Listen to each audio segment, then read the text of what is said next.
Hi guys, so it's Dear Diary Chronicles Volume 2. Time to get some of that stuff off my chest. What I wanted to talk about today basically is how I felt during my session. So I came back from Milton Keynes quite late last night. Pretty much went straight to bed and got up then 5 o'clock in the morning ready for my session. It is a method to my madness. Basically, because I got a shoulder session coming up, I wanted to try and get this session done now, so I got a good 2 or 3 days rest before I actually savage my shoulders.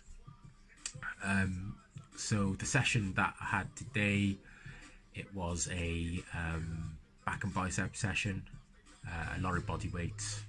So there was a lot of variations of the pull-ups, chin-ups, Australian pull-ups.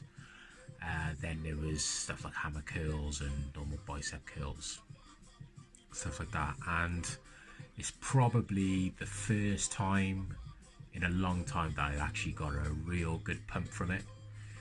You know, those ones there where you haven't trained for ages, you put on a lot of weight, you got a little beer belly going on, and you do that one rep of sit-ups, and then you're there in the mirror looking, thinking, where's my six pack?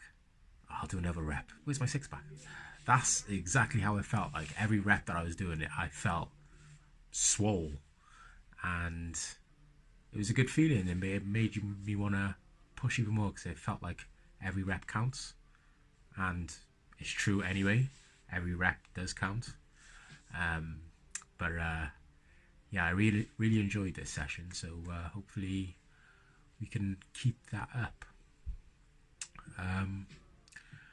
The one downside to it though is for the warm up there was a load of variations of the plank. So talking plank open and closed, plank side to sides, and normal planks, as well as mountain climbers. And you know, when you're in that starting position, it's a lot of weight going through your shoulders, and I could feel my shoulder playing up a bit, and it made me think, right, well, that's only the warm up. Like, right, I need to be careful. So that kind of thing always keeps me grounded, and it makes me think, right, you cannot go crazy, because when I was a lot younger, I used to train very naively, and basically whatever is said on the tin, so whatever program it was, I would follow it by the letter.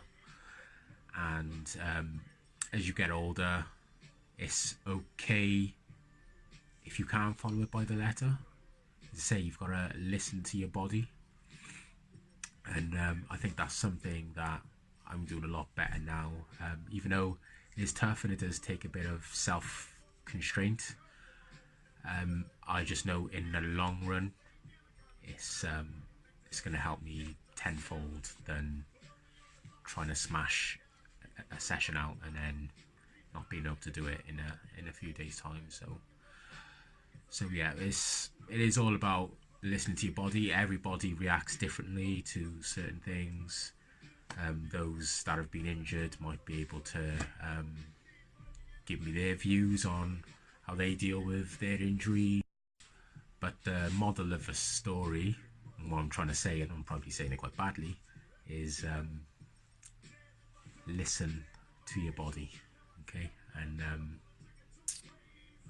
as I keep on saying in all my videos, consistency is the key.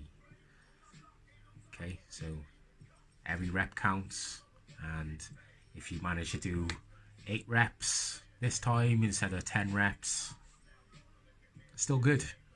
Still good. You know, you've got a benchmark now, and then maybe next week you try and hit that 8 or above.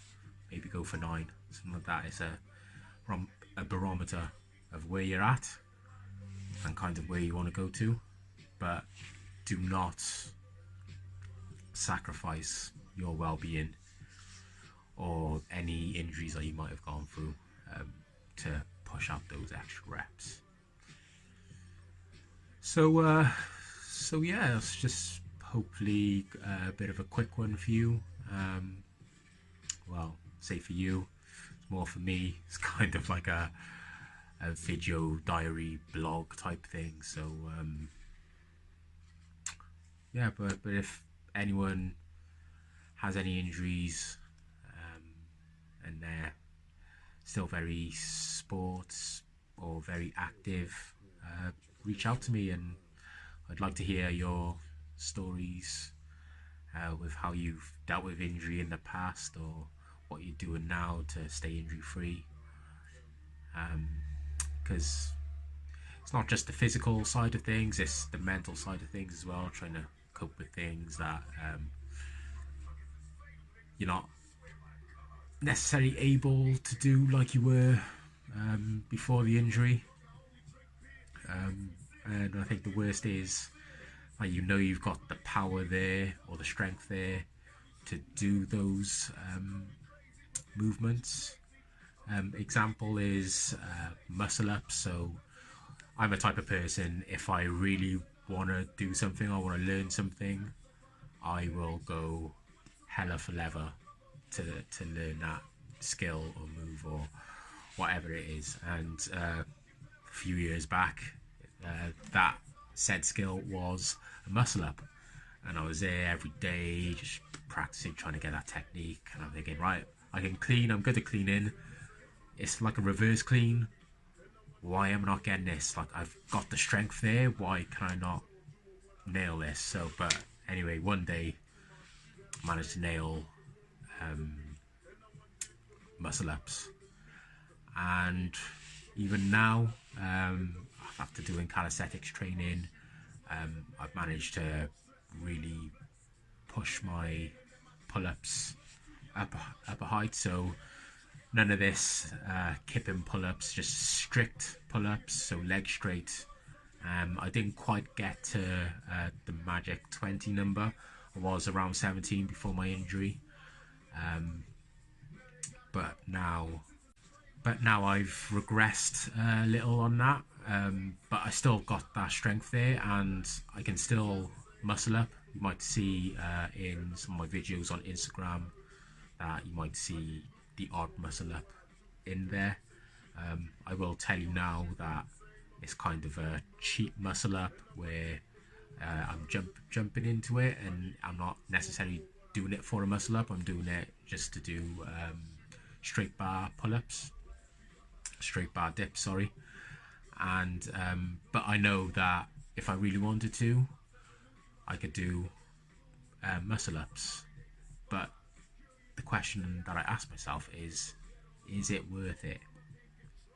It's like, yeah, I could probably go do 3 or 4 muscle ups and then my shoulder goes, and then thinking, in the grand scheme of things, is that worth it?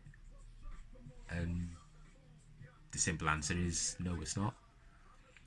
So they're kind of exercises that I try and stay away from, and just kind of keep it in the confines of where I feel comfortable.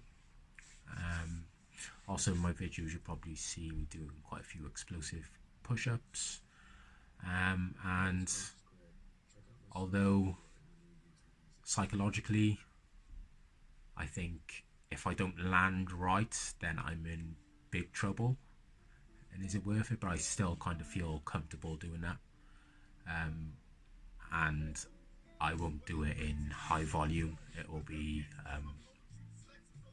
basically one session. I might do like a set or 2 of explosiveness, and I'll let my shoulder rest then, and I probably won't touch any explosiveness for a good week or 2. So it's very slow, but where before I think I could get into really good shape and good performance within 3 months, maybe less sometimes. Now it's all about the long game. So if it's going to take me a year, it's going to take me a year. But for my own sanity, I just want to keep on training, and there's something I really look forward to at the moment. I've had my days of partying, getting drunk and all that kind of thing. Honest to God, I couldn't think of anything worse right now than to be having a drink. I just really want to focus on my training. Would say focus on my eating as well. I will do probably a separate video with kind of food that I eat. Anyway, I'm probably rambling on a little bit now. I did want to kind of keep these quite short. So just to recap, is main point: listen to your body. Okay. 2, consistency is key. 3, it's okay to fail. It's okay not to do the reps that it's being put down to you. Just use that as a guide. And I'll see you on the next time then. All right. Peace.